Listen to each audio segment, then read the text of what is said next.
من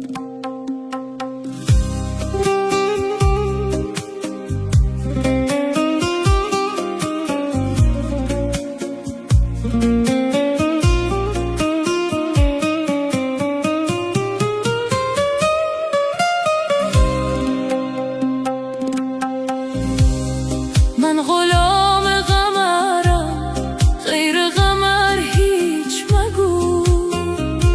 پیش من جز سخن شمع و شکر هیچ مگو.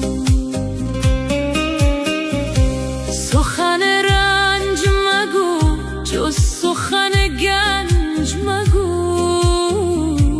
ور از این بی خبری رنج مبر هیچ مگو.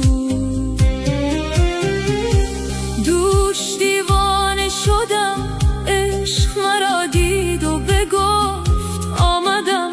نعره مزن جام مدر هیچ مگو.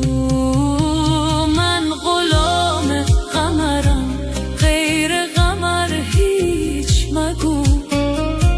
پیش من جز سخن شمع و شکر هیچ مگو.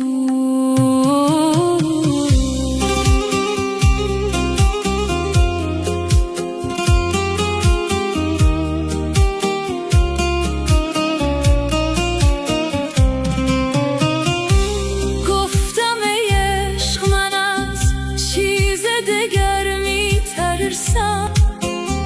گفتان چیز دگر نیست، دگر هیچ مگو. من به گوش تو سخنهای نهان خواهم گفت. سر به جنبان که بلی جز که به سر هیچ مگو.